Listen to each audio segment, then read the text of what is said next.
Il occupe plus du quart de la surface de leur île et suscite chez les Réunionnais un mélange subtil de crainte et de fascination.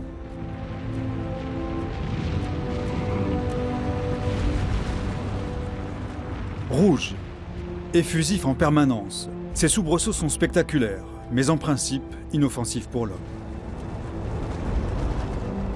C'est un volcan qu'on peut approcher de très près. Et ça, c'est extraordinaire, c'est formidable.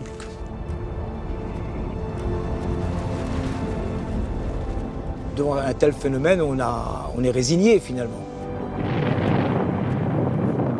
J'en rêve la nuit, j'ai rêvé déjà que la lave arrivait dans la classe des enfants. Donc je disais aux enfants, vite, vite, vite, mais montez sur les tables. Et la lave arrivait par, comment on dit, comme une vague, quoi. Ça nous fait cadencer, comme dirait Créole. Hein. Et nous aussi, on vibre avec, quoi. C'est une chance d'être sur un petit caillou qui bouge encore. Car si son grand frère, le Piton des Neiges, s'est éteint il y a 12 000 ans, le jeune Piton de la Fournaise, lui, est bien en activité et le fait savoir régulièrement.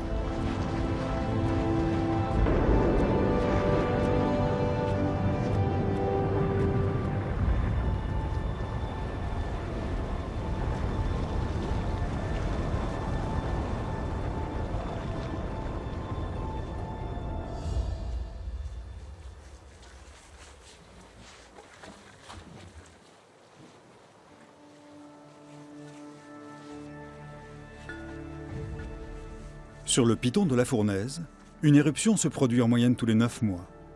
Une activité qui donne à la volcanologue Aline Pelletier un travail de surveillance au quotidien.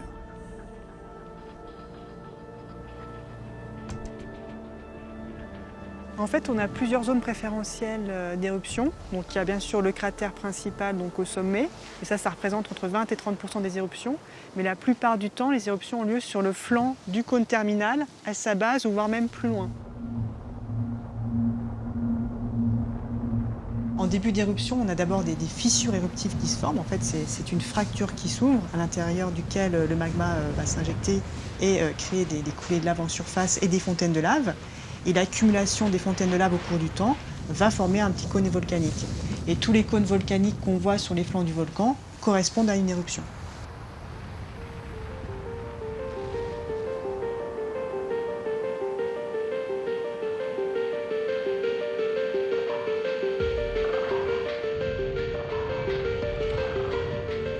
Aline ausculte régulièrement les flancs du volcan. Des capteurs sont disposés un peu partout sur le Piton de la Fournaise. Un dispositif unique au monde.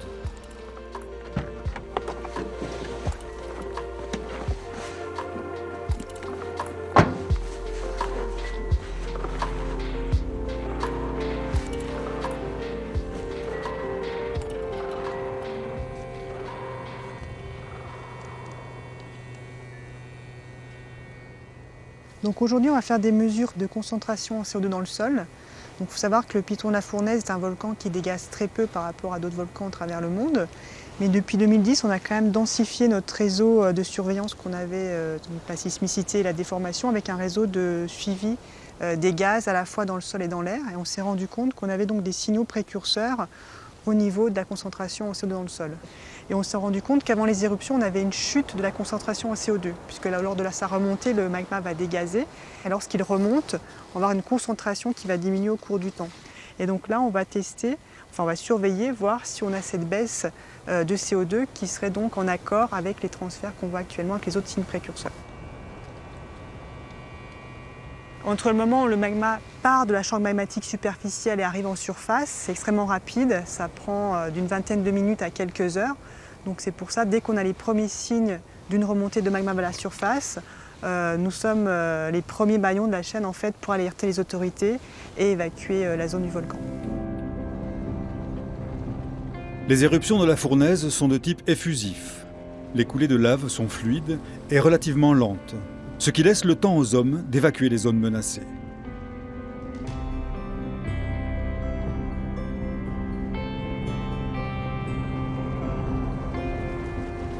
En cas d'éruption, il n'y a pas que la lave qui est dangereuse. La vapeur d'eau peut aussi brûler gravement. L'autre risque, bien réel lui aussi, pour ceux qui décident de s'aventurer au piton de la Fournaise, c'est de s'y perdre. Et ça, Alain le sait bien. On est ici pour l'instant. Donc dans la première partie du parcours, on va suivre un sentier balisé qui nous mène vers le Kobe et vers le Rivals. Après, donc, on va quitter ce sentier, on va descendre vers la dernière éruption qui a terminé donc, la semaine dernière. On va donc descendre en parallèle, découler sur le côté comme ça, jusqu'au bout. Je pense que c'est encore un peu chaud, donc on devrait voir des choses. Et après, on va couper les champs de lave qu'il y a ici pour rejoindre donc la mare de lave et le cratère Gros Bénard. Voilà, et ce sera la première étape.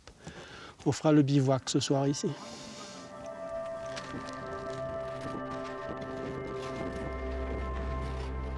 Alain est un volcanologue amateur, mais néanmoins éclairé. Ce professeur de lettres arpente les pentes du volcan, sac au dos et caméra en bandoulière depuis plus de 30 ans. C'est avec quelques amis réunionnais qu'il part, cette fois-ci, dans l'enclos Fouquet, pour 48 heures d'exploration. Magnifique, c'est un magnifique endroit, quoi.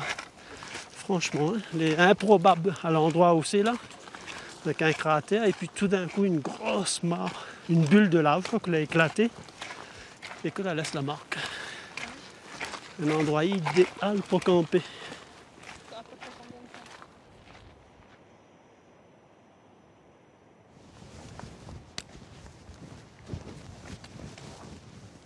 On va explorer une zone donc, qui est tout à fait nouvelle puisque ce sont les coulées de la dernière éruption.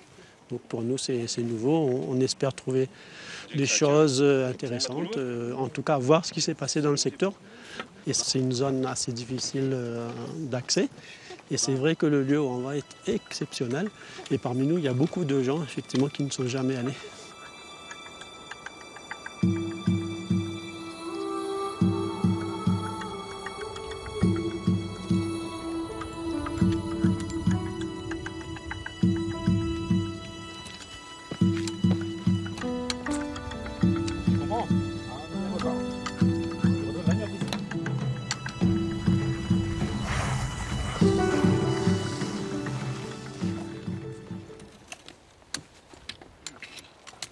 On va traverser là-dedans, dans ce champ un peu chaotique là. On va aller sur les coulées. Ouais, et on va suivre la coulée jusqu'en bas comme ça, avant de couper à nouveau vers la gauche, quoi. Voilà. Donc, petite traversée de temps en temps un peu difficile. Mais bon, on y va ?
Entre eux et donc c'est extrêmement abrasif et ça use énormément les chaussures et en plus on est en équilibre instable parce que constamment on est en train de glisser et c'est très très difficile.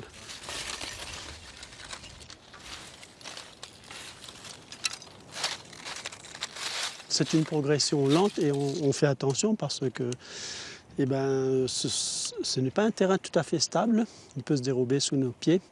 Il peut y avoir aussi des tunnels de lave, parce qu'on a vu pendant l'éruption que la lave coulait en tunnel, et donc il faut être vigilant, il faut vraiment faire attention. Les tunnels de lave sont nombreux sur les pentes du volcan. Autant de dangers pour les explorateurs.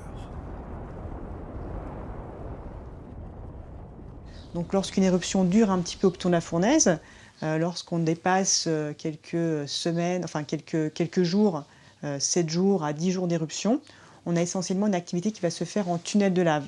Donc une activité un peu moins visible en surface, mais une éruption qui se poursuit au cours du temps.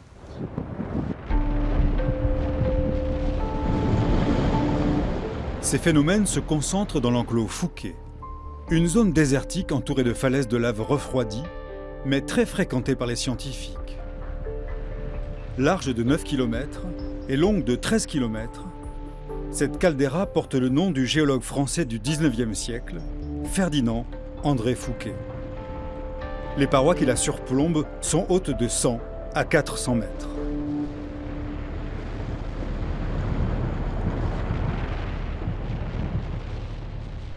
Alors ce qu'on appelle ici l'enclos Fouquet, c'est cette structure naturelle ici, qui est assez large, et qui a été formée à peu près il y a 4500 ans.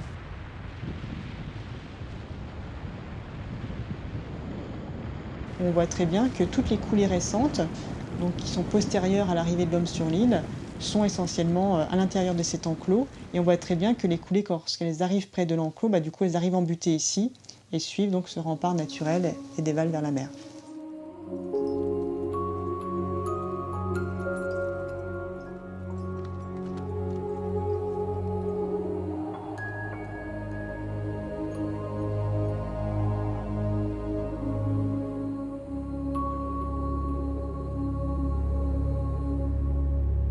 Après une longue et harassante journée de marche, l'expédition d'Alain arrive enfin à la mare de lave. Une curiosité connue seulement par quelques initiés. Peut-être moins de 20 personnes seulement, des amis, des proches d'Alain, ont foulé cet ancien lac de lave formé en 1972. Un endroit unique qui sera leur bivouac pour la nuit.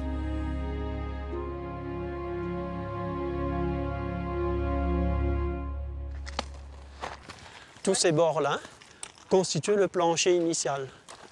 Comme ça, on marchait à cette hauteur d'où on vient là, et tu vois. Et c'est quand l'éruption qu'il y a de ce cratère-là, le Gros Bénard, quand il a arrêté, toute la lave qu'il y avait en dessous est partie, est sortie par là, et ça s'est effondré comme ça, et ça a fait ce rond-là.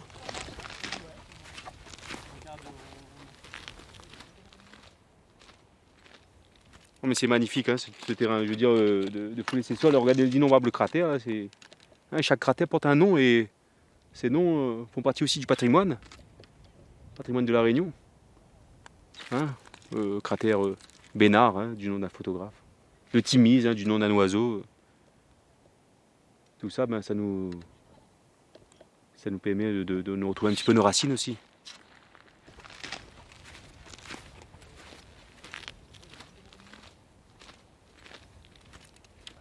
C'est vraiment un site exceptionnel.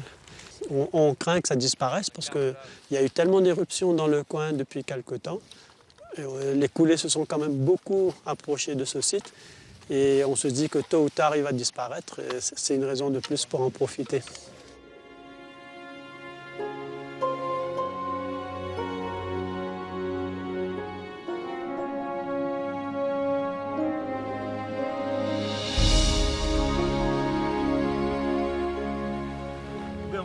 À la tombée de la nuit, les jambes sont lourdes et les corps fatigués. On se retrouve autour d'un petit repas vite fait. Un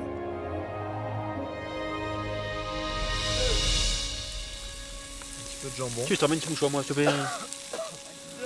Depuis tout à l'heure, tu fais un œuf. Les conversations se font alors plus intimes. Tout a l'air meilleur ici par rapport à ce qu'on a fait justement, et c'est dû au lieu qui est complètement magique, quoi. Même manger des œufs, ça devient un repas complètement royal. C'est fantastique. Après, c'est Choubert et pour son tour. Choubert veut des œufs? Ce qu'on vient rechercher ici, c'est une certaine sérénité.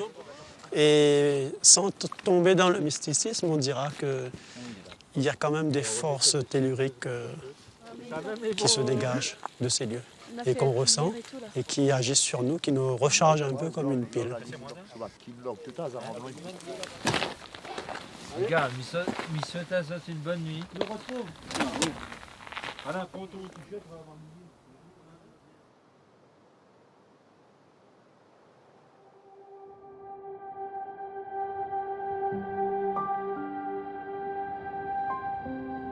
Le lendemain matin, c'est l'humidité qui cueille nos explorateurs. Le brouillard s'est installé sur les pentes du volcan.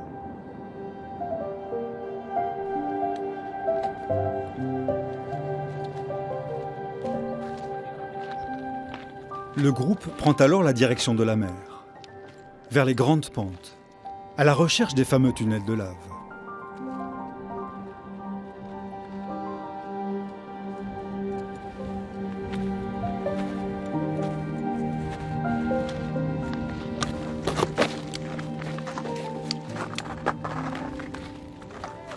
Répète ce que tu as dit. Venez avec le sac, apparemment on passe de l'autre côté, c'est ça? Ouais, on passe de l'autre côté.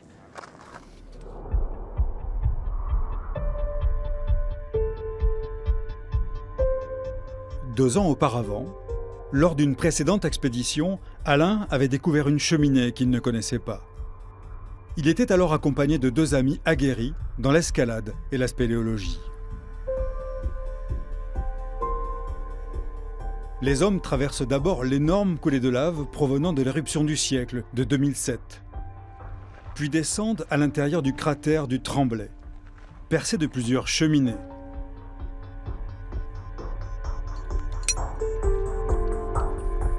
Pour la première fois, des hommes vont descendre dans le conduit principal.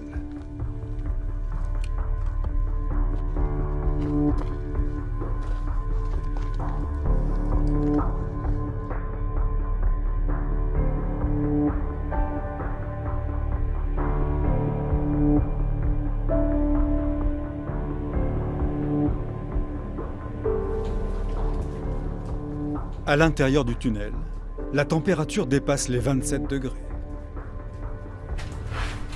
Viens par ici.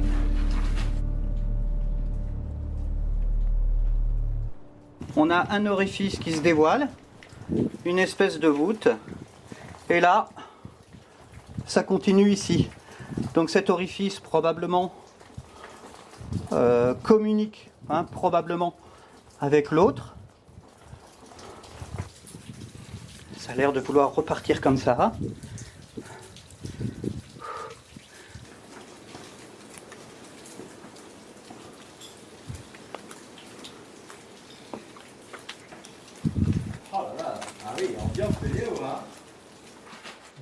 Attention, attention, ça peut partir tout ça. Donc là, on est dans la zone voilà, qui tombe. Là, il y a des pans entiers qui demandent à tomber.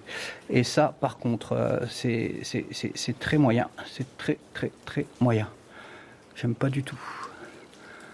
Quand on va percer plus bas, les vibrations risquent de chatouiller un petit peu ces...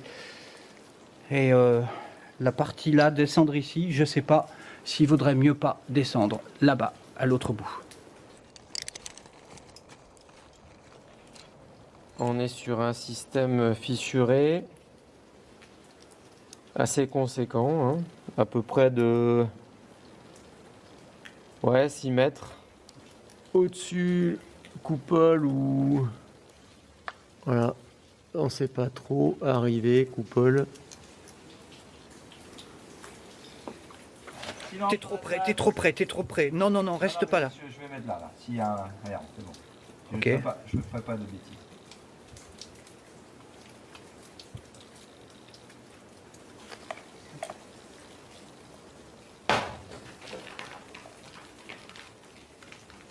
À la louche, il y a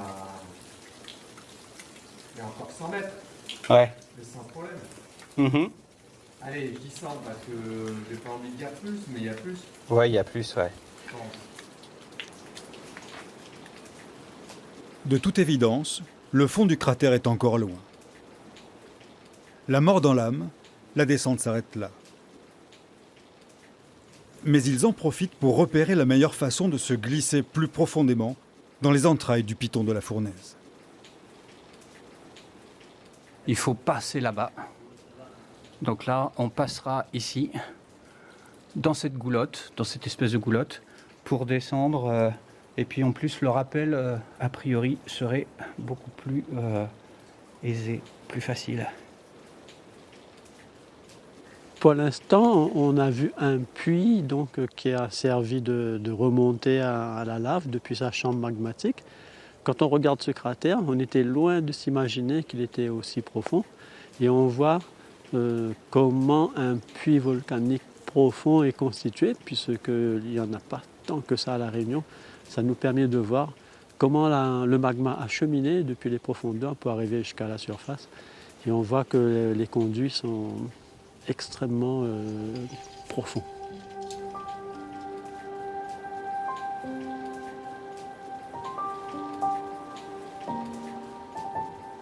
Pour l'instant, on n'a pas atteint encore le fond. Il semblerait qu'il y ait au moins 200 mètres de profondeur.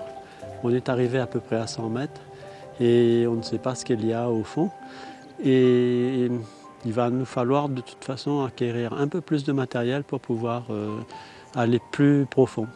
Ce que je sais, c'est que les scientifiques s'intéressent beaucoup à ce qu'on fait parce qu'ils se demandent justement jusqu'où on pourrait aller. Ce serait une première sur La Réunion, donc d'aller aussi profond dans un cratère. Si les scientifiques arrivaient à confirmer les observations d'Alain, il se pourrait que ce puits volcanique soit l'un des plus profonds du monde. Mais pour l'heure, l'activité volcanique du piton de la Fournaise interdit toute nouvelle exploration.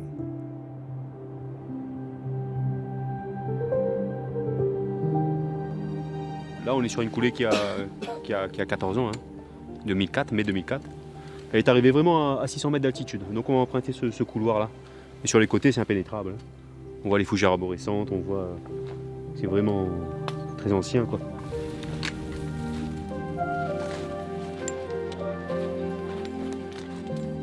L'expédition poursuit sa route vers la mer.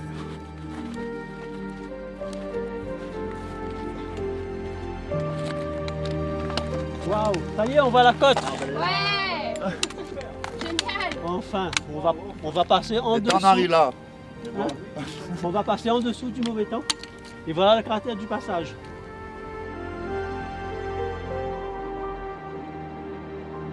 C'est un espace de liberté totale. Et pour nous, oui, c'est un terrain de jeu aussi. Et c'est vrai que venir ici, on considère cela à chaque fois comme un privilège parce qu'on a beaucoup de chance de pouvoir cheminer dans des endroits aussi magiques.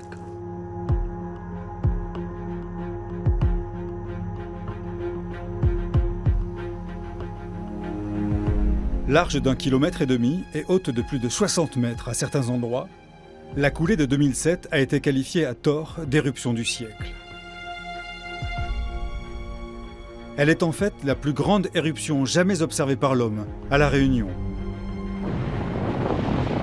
et a modifié à jamais le paysage de la côte est de l'île.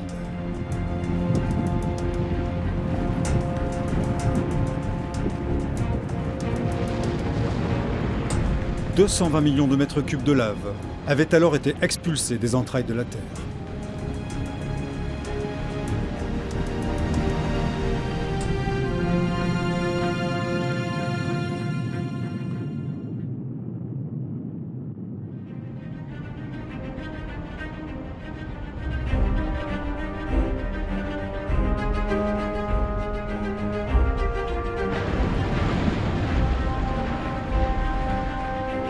Les Réunionnais doivent toujours garder à l'esprit que tout peut arriver, à n'importe quel endroit et à n'importe quel moment.